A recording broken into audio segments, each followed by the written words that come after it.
Miss Fairfax. Right, let me introduce myself. My name is Cecily. Oh, Cecily, what a lovely name. You know what? Something tells you you're going to be great friends. I like you already more than I can tell. Oh, how nice of you to like me so well after we've known each other such a comparatively short time. Pray sit down. I'm going to call you Cecily, may I not? With pleasure, And you will always call me Gwendolyn, won't you? if you wish. And all's all quite settled then? I hope so.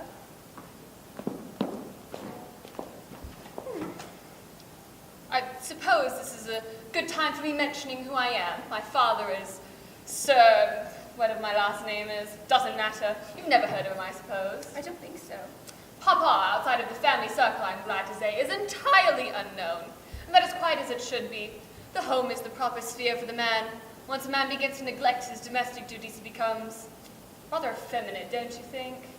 And I don't like that. Makes men painfully attractive. Say, Cecily, Mama, whose views on education are remarkably strict, has brought me up to be rather short-sighted. You wouldn't mind me looking at you through my glasses, would you? Oh, pray do, I'm very fond of being looked at. You're here on short visit, I suppose? Oh, no, I live here. Really? Surely your mother or some other relative of advanced years lives here also.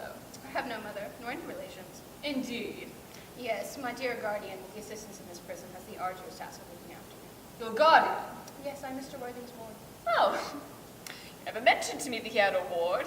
I'm sorry. How secretive of him. Oh, he grows more interesting hourly. I must say, though, this news does not fill me with feelings of unmixed delight.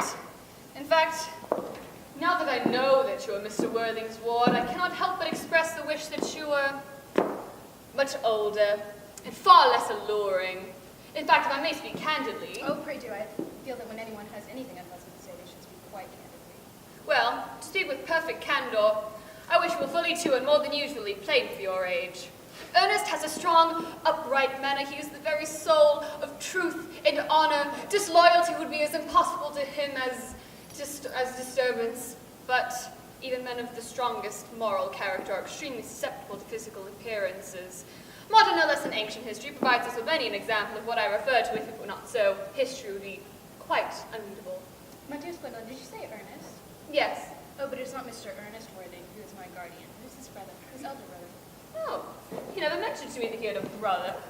I'm sad to say they've not been on good terms for a long time. Ah, that accounts for it. Men don't usually talk about their brothers, do they? The subject seems rather distasteful. Whew, Cecily, you've lifted a load from my mind. I was growing anxious. It would have been terrible if a cloud had come across a friendship like ours, don't you agree? But you are certain that it is not Mr. Ernest Worthing who is your guardian? Quite sure. In fact, I'm going to be his. I beg your pardon? Oh, my dearest Gwendolyn, there's no reason that I should make it a secret to you. It's sure to be chronicled in the newspaper this week. Mr. Ernest Worthing and I are engaged to be married. There must be some sort of mistake. Mr. Ernest Worthing is engaged to me. It is going to be in the Monday Post on no later than Saturday. I'm afraid there's some misconception. For which, you see, Ernest proposed to me exactly 10 minutes ago. Oh, that is rather curious, for you see, he proposed to me yesterday afternoon at 5:30. I always take my diary with me. You almost always have something sensational to read on the train. Oh, I'm so sorry to disappoint you, dear Cecily, but I'm afraid I have the prior claim. My dearest Gwendolyn, it gives me great pain to anguish you in any mental or physical way, but it appears to me that since Ernest proposed to you, he's obviously changed his mind. If my dearest Ernest has gotten himself into any foolish entanglement, I shall consider it my duty to rescue him at once, and with a firm hand. Whatever unfortunate entanglement my dear boy may have gotten himself into, I will not reproach him with it after we are married. Do you allude to me, dear Cecily, as an entanglement? How presumptuous of you! On an occasion like this, it becomes a pleasure to speak one's mind. And do you, Miss Fairfax, say that I entrapped Ernest into an engagement? How dare you? When I see a spade, I call it a spade. Oh, I'm glad to say I've never seen a spade. It is obvious our social spheres have been widely different.